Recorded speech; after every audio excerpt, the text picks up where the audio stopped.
Radamés Camacho, el presidente de la Cámara de Diputados, dio a conocer que existe una declaración jurada de bienes que él entregó a la Cámara de Cuentas, y el presidente de la Cámara de Cuentas dijo que sí, que fue entregada esa declaración jurada de bienes a tiempo, y ahora es que aparentemente se da a conocer, porque el conocimiento de las declaraciones juradas de bienes de quienes entregaron a tiempo aquel documento se dio a conocer con mucho tiempo, y nunca estuvo la declaración de Radamés Camacho.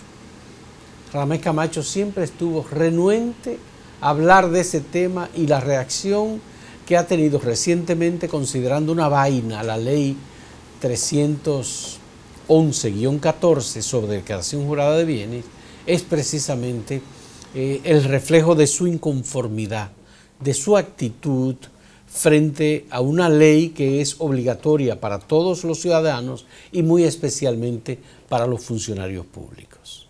De manera que es extraño que ahora aparezca una declaración y digan que estaba ahí, pero que no la habían visto. Entonces, pero hay más, Fausto, respecto a Radamés Camacho y en general la obligación que tienen los servidores públicos, que no deben olvidar eso. Ellos son empleados de la población, no otra cosa. Eso, y debe ser el mayor honor usted servirle a su población. No deben olvidar que tienen esa obligación, ¿verdad?, de rendir cuentas, de tener todo su patrimonio claro. Entre la declaración que nosotros publicamos en 2011, correspondiente a 2010, y lo que hoy él presenta, hay muchos cambios extraños y contradicciones que deben ser explicados.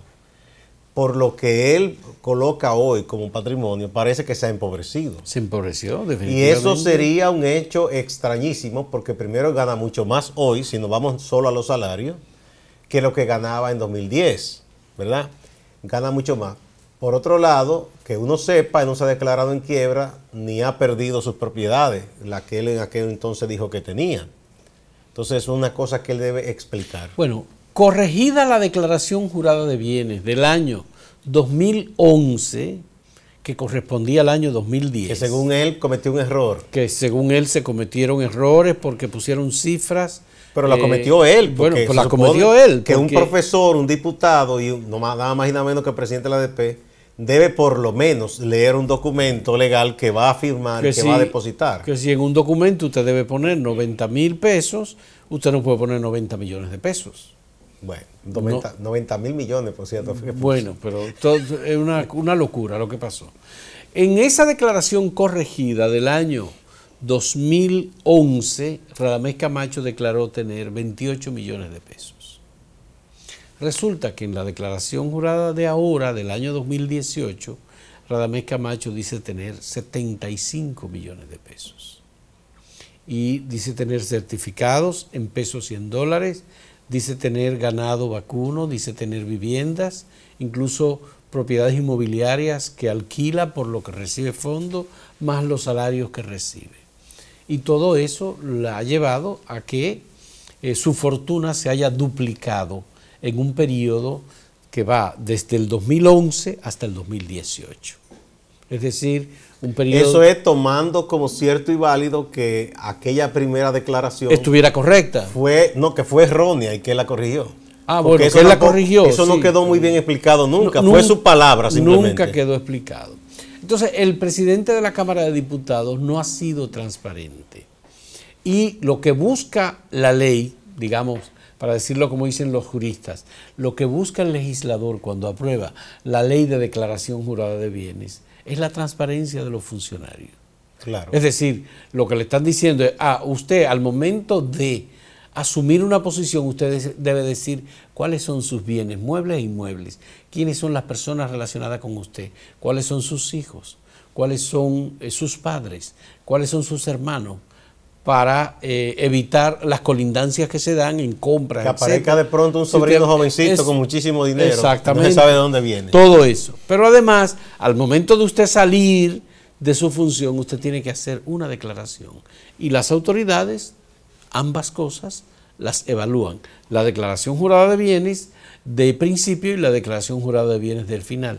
De por medio debe hacer declaraciones también, con lo cual Radamés Camacho Ahora tampoco bien, está cumpliendo. yo creo que la ley que se complementó, que se mejoró, esa ley data de el primer gobierno del PRD con Antonio Guzmán. 1979. Exactamente. Que fue la ley 82-79. Se ha ido mejorando, ¿verdad? Sin embargo, ¿a quién le corresponde supervisar que esa ley se cumpla? Fuera del ámbito del Congreso, que el Congreso también debía hacer su labor en ese sentido. O la Cámara de Cuentas es la responsable. Bueno, Cámara de Cuentas. Si entiende que hay algo extraño, o por lo menos no llama a nadie a los funcionarios para decirle, mire, usted presentó, déjeme ver, vamos a verificar. No, la Cámara de Cuentas no cumple con esa función.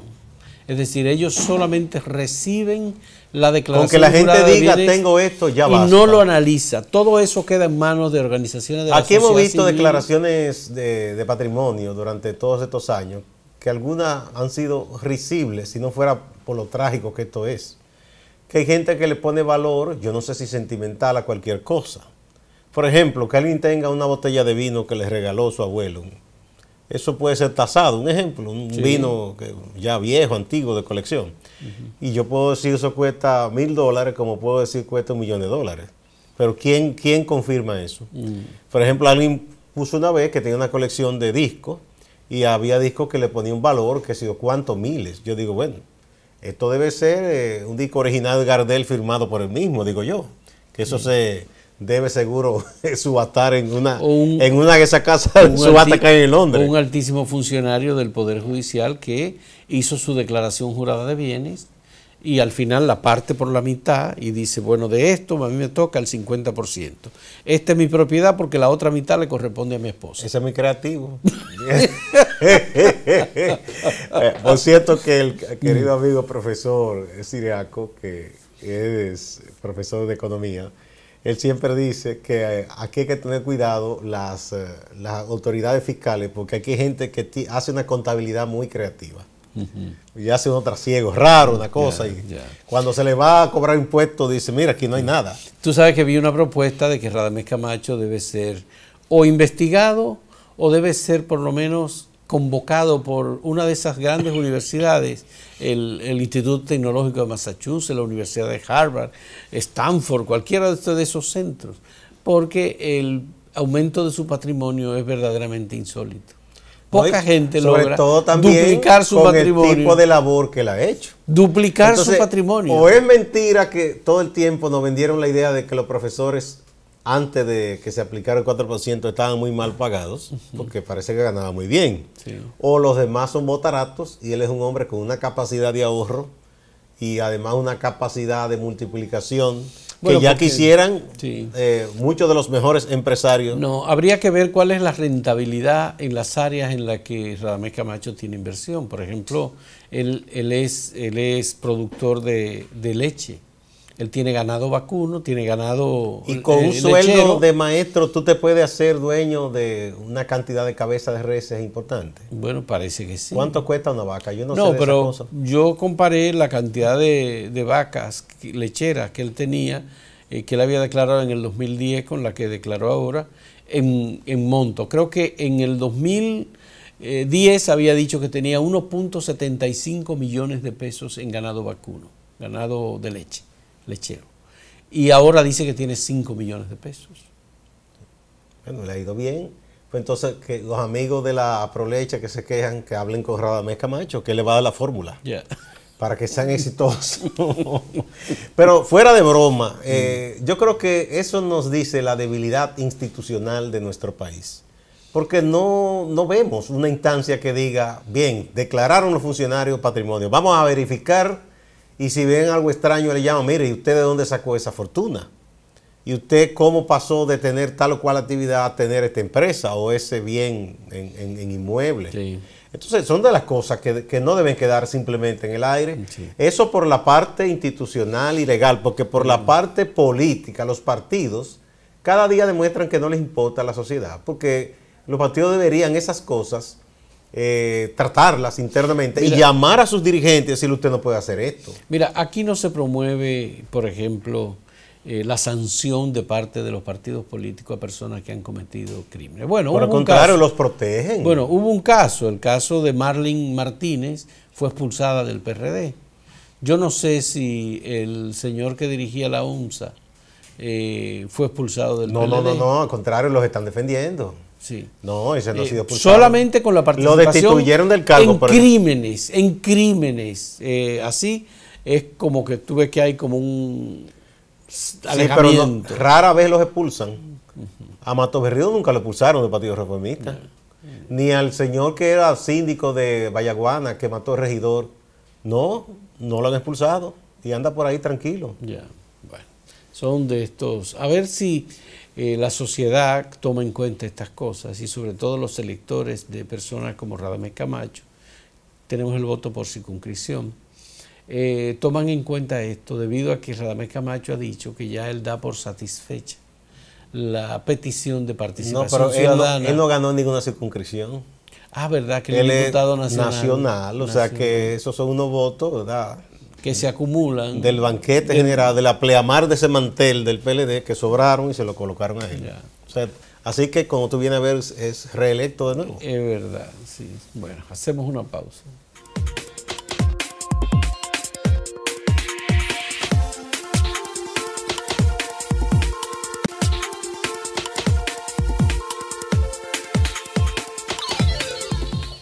Pasado el primer momento, después que el segundo tribunal colegiado de San Francisco de Macorís anunció las condenas a los imputados en el asesinato de la adolescente embarazada Emily Peguero, es decir, Marlon Martínez, quien fue su novia, y la madre de Marlon, Marley Martínez. Hubo una reacción inmediata de la población de San Francisco de Macorís y de otros sectores en comunidades cercanas, en Cenoví, donde es la familia de Emily, y en otros pueblos de la zona hubo protesta. Y bueno, mucha indignación. Luego, de alguna manera, aunque persiste en amplios sectores la percepción de que todo ha sido injusto, algunos llegan más lejos y acusan a los jueces de que se vendieron o de que hubo presión política, pero ya se han escuchado las voces de abogados especialistas, muchos de ellos profesores, y que han explicado que el tribunal, si hay que buscar un culpable por el hecho de que Marley no recibiera una condena mayor, no tiene la mayor carga de responsabilidad porque ellos trabajaron en base a un insumo y ese insumo es el expediente con los elementos probatorios que depositó el Ministerio Público, que es a quien le corresponde la investigación y le corresponde argumentar y sustentar, ¿verdad?, su presupuesto para pedir una determinada condena. Entonces, los jueces no son matones para decir, bueno, a este no, vamos a cortarle la cabeza, o a este no se le puede, que no haya abogado que lo defienda. Se había criticado incluso el hecho de que, ¿por qué se dura tanto? No, hay un proceso, hay unos procedimientos que hay que cumplir. Usted no le puede negar a una persona acusada que tenga un abogado, no le puede negar todos los recursos que introduzca ese abogado, algunos sí, otros no, ¿verdad? Porque muchas veces quieren incidentar, pero en otros casos hay razones jurídicas para presentar un determinado incidente. Entonces, todo eso hay que tomarlo en cuenta. La justicia no se hace a la carrera ni por presión. Y ya aquí no juzgamos en nuestro país por la íntima convicción de los jueces, sino por los elementos probatorios que se han depositado. Ya incluso sectores, por ejemplo, ya está el Falpo, que es una entidad conocida porque protesta mucho, y ellos dicen, los dirigentes del Falpo en la zona, que los culpables no son los jueces. Que ellos entienden que los jueces actuaron correctamente. Sí, que fue la fiscalía. Y que fue el Ministerio Público el que cometió errores. Y señalan al fiscal saliente, que fue quien preparó todo eso, que él fue ahora cambiado de posición. Bueno, Gustavo, este es un tema importantísimo para el debate en República Dominicana porque estamos ante un caso en el que la sociedad se siente comprometida con reclamar justicia, no es dejar que los tribunales hagan lo que les dé la gana. No, es muy buena la observación y seguimiento de la ciudadanía. El seguimiento es importante. La justicia tiene también ese componente de que los juicios en República Dominicana, y más si son juicios penales, son orales, públicos y contradictorios. Es decir, cada quien da su punto de vista y la gente tiene derecho a estar presente y normalmente la presencia se da a través de los medios de comunicación. Y no, y físicamente la gente acude también. Los medios de comunicación tienen la posibilidad de transmitir todo esto y de ayudar a que la gente se forme una opinión. Aquí, obviamente, hay mucha rabia, hay mucha indignación, hay mucho deseo de venganza. Y sobre todo la gente identificó a Marlin Martínez como la persona maliciosa que se ocultó en la figura del hijo para cometer un crimen que indujo, eso fue lo que dijo el Procurador General de la República, que Marlin Martínez fue la que llamó por teléfono, y hay llamadas telefónicas que existen entre Marlin y Marlon, en donde ella le dice, resuelve el caso, es a ti que te toca, resuélvelo. Entonces eso significa que ella mandó a matar a Emily Peguero. Bueno, se interpreta, bueno, porque no, ella no dice estoy de acuerdo con la versión del procurador infiere y del fiscal. Entonces, obviamente hay un deseo de venganza. No es lo que anima a los jueces, que tienen que ser independientes y fríos, y que tienen que ser muy, muy cuidadosos en observar las pruebas que presentan las partes. Cómo esas pruebas le convencen o sustentan los hechos que se están denunciando como reales, como verdaderos. Ella fue cómplice, ella fue observadora de un crimen o participó en el crimen, cometió el crimen ella también.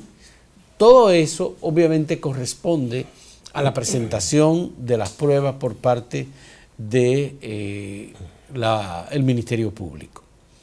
Los jueces entendieron que no se demostró que ella fuera participante del crimen. A partir de lo que les presentó el Ministerio Público. A partir de eso. Quizás si fuera la íntima convicción, quizá yo creo que esos jueces están convencidos de que ella tuvo una participación mayor de la que se pudo probar. Pero ellos no pueden partir de un convencimiento, ya no se juzga por íntima convicción. Ya.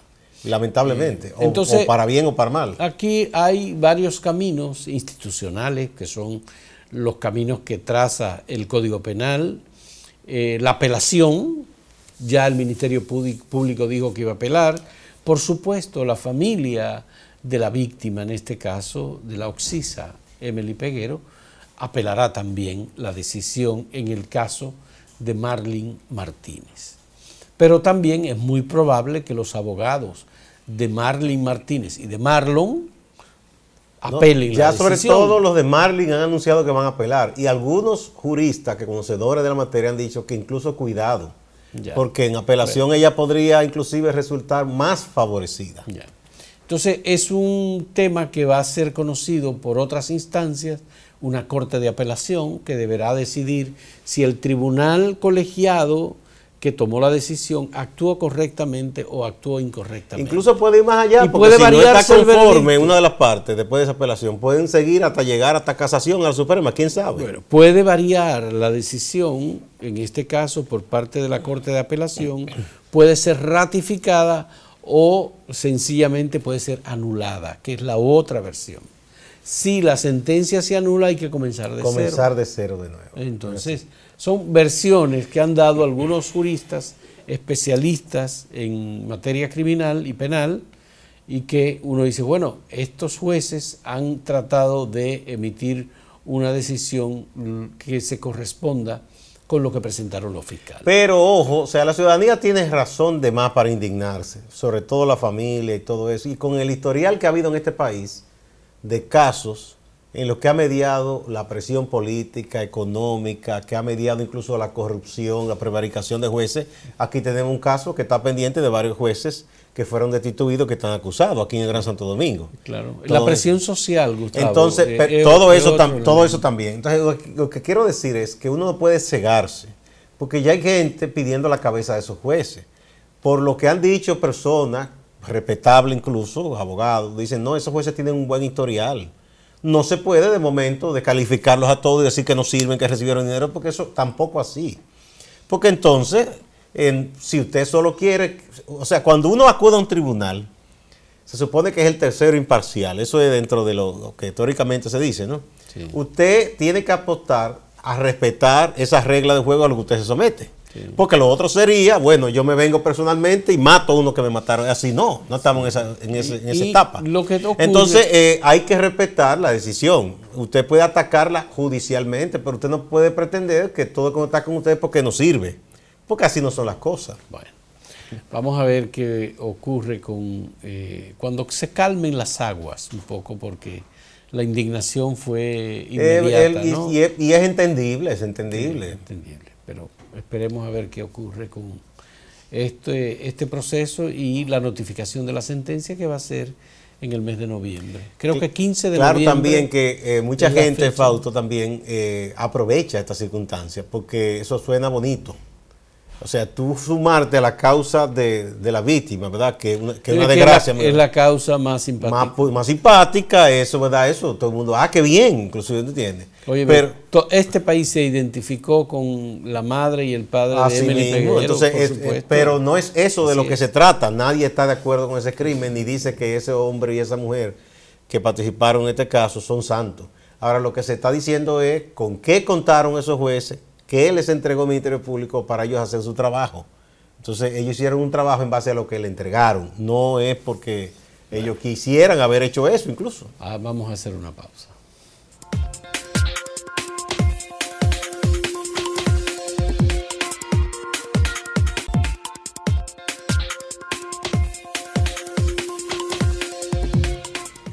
Bueno, el presidente y una comitiva de funcionarios e invitados especiales, empresarios, periodistas, ya regresaron de ese viaje histórico, como se ha llamado, porque es la primera ocasión que un presidente dominicano, incluso después del establecimiento formado de relaciones diplomáticas, económicas y políticas con China Popular, visita ese país y es recibido por el presidente de ese país, el presidente Xi Jinping. Bueno, como China es un país tan importante y está en crecimiento y se ha convertido en el principal competidor nada más y nada menos que de los Estados Unidos, cualquier tipo de contacto que haga un país con China es relevante. Ahora bien, del anuncio que se hizo de una lista de supuestos proyectos o probables proyectos o acuerdos entre ambos países, no en concreto el gobierno no ha dado un informe todavía. Si dijeron funcionarios, esto es importante, se ha dicho esto, portavoces del gobierno, pero en concreto, ¿qué es lo que se ha conseguido? Bueno, los 600 millones de dólares pero todavía incluso eso todavía no se ha materializado, es un anuncio. No se ha materializado. Yo digo esto, Fausto, por lo siguiente. Aquí hemos visto a presidentes dominicanos, lo hizo Leonel Fernández en su momento, lo hizo Hipólito Mejía, que en su momento ambos viajaron muchísimo. Fueron a países que uno ni pensaba. Bueno, yo recuerdo que a Ucrania fue Hipólito, llegó una madrugada con una nevada grandísima. Y a muchísimos países. Y se decían, de este viaje se obtuvo tantos logros. Yo recuerdo con Leonel que hacían una lista de logros, con Hipólito también. Leonel hizo 70 viajes. Ajá. ¿Qué quedó de esos viajes en la práctica que hemos visto? Sí. Eso se esfumó. Por ejemplo, eso del puerto de Manzanillo que se habla ahora y que hay interés de los chinos. Yo creo que todos los gobiernos supuestamente consiguieron contratos y convenios. Aquí vinieron unos árabes con sus vestidos y sus cosas y ya se celebró que se iba a construir. Ahí se habló con unos japoneses, hasta con unos rusos en una ocasión. Y con un hijo de Gaddafi. A Gaddafi mismo, hasta aparece brindando con Leonel ahí, yo no sé qué. Entonces, todo eso eran lista de deseos. Sí, que se consiguió esto y nada. Entonces, para que el gobierno no le pase lo mismo, yo pienso primero que debe apurar el paso, ya que tiene una comisión especial que preside el ministro administrativo, señor Peralta, para concretizar esos acuerdos. Lo otro es que esos acuerdos deben ser debidamente explicados al país y la mayoría de ellos, como comprometen al Estado Dominicano, deben ir al Congreso también. Bueno, el gobierno... Para que entonces todo esto no pase de una mentira y de una tomadura de pelo. Bueno, desde el principio se dijo que el presidente Danilo Medina iba a firmar 15 acuerdos de cooperación estratégica, económica, política, importante para la República Dominicana, entre el gobierno chino y el gobierno dominicano. Esos acuerdos se firmaron y el gobierno ofreció información, no detallada, pero a rasgos generales, informes sobre 9 o 10 de los acuerdos. Acuerdos de intención. Sí, está bien, pero porque esos son... ¿Tú sabes quién más estaba por esa zona por ahí? El presidente de Cuba, Díaz-Canel. Sí. Estaba el presidente de El Salvador. Del Salvador, Salvador Sánchez Serén. El otro de aquí fue de otro presidente también de la zona. ¿De Panamá? Panamá era que andaba. Pero ese había ido antes ya. El presidente de Panamá fue antes, mucho antes. Tú sabes que, por ejemplo... además de que los chinos tienen interés particular en el canal de Panamá.